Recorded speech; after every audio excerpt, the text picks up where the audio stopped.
أعوذ بالله من الشيطان الرجيم.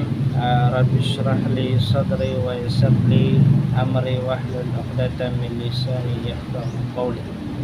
السلام عليكم warahmatullahi wabarakatuh.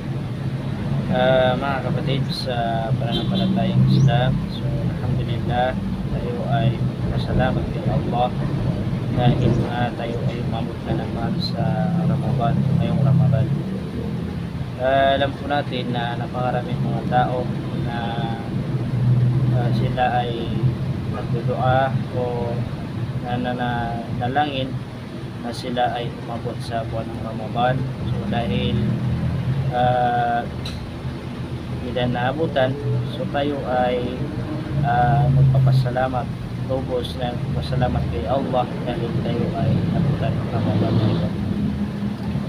Alam po natin ang Ramadan, ang pag-ayon sa buwan ng Ramadan na ito ay inibigado ni Allah subhanahu wa ta'ala sa kanya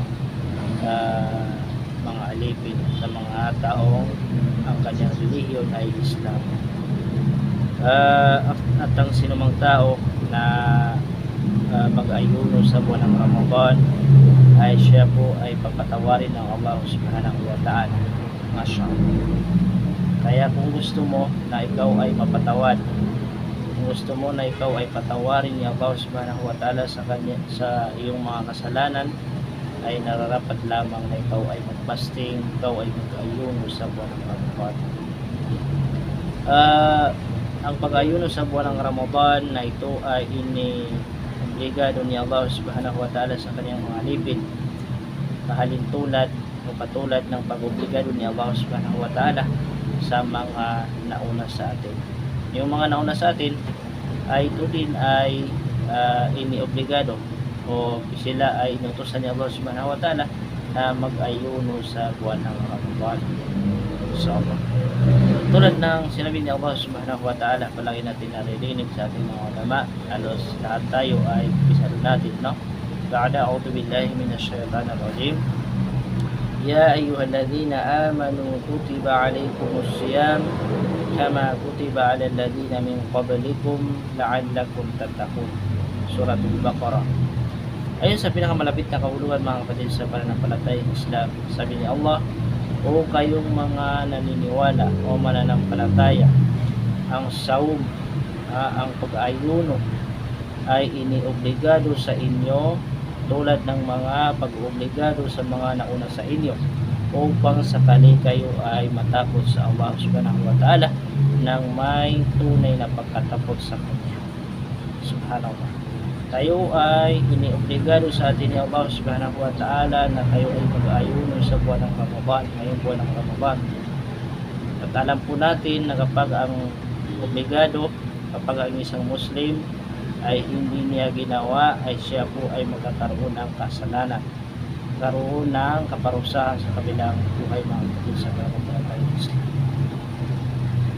May mga tao na kahit wala namang sakit, ang kanyang relihiyon ay Islam, wala siyang sakit, kayang-kaya niyang mag-ayuno, pero hindi siya nagpa-fasting ngayong buwan ng Ramadan. So yan, kapatid, sa pananampalatayang Islam, kung ikaw ay isang Muslim na ang iyong relihiyon ay Islam, ay nararapat lamang na ikaw ay mag-fasting o ikaw ay mag-ayuno ngayong buwan ng Ramadan.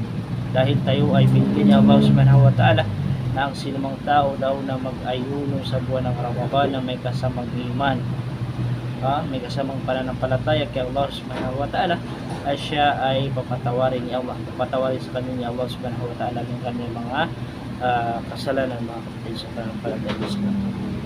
So yun din ay nabanggit. Ang dalil ay yung hadith ng ating mahal na Propeta Muhammad sallallahu alaihi wasallam, ang kanyang sinabi, man sama Ramadana imanan wa ihtisaban ghufira lahu ma taqaddama min dambi. Sabihin ay sino man ang nag-ayuno sa buwan ng Ramadan na may pananampalataya, may pananampalataya ginawa subhanahu wa ta'ala, at pag-asang pagpalain na sa kanya ay patatawarin ang mga nauna niyang mga kasalanan. Subhanallah. Sabihin, kapag tayo pala ay nag-fasting, nag-ayuno sa buwan ng Ramadan na may kasamang iman, may kasamang pananampalataya, ay papatawarin sa ating Allah subhanahu wa ta'ala ang mga kasalanan natin na nakita. Kaya kapatid, sa pananampalatayang Islam, ikaw ay napakaswerte dahil ang iyong relihiyon ay Islam. Ang iyong relihiyon ay Islam.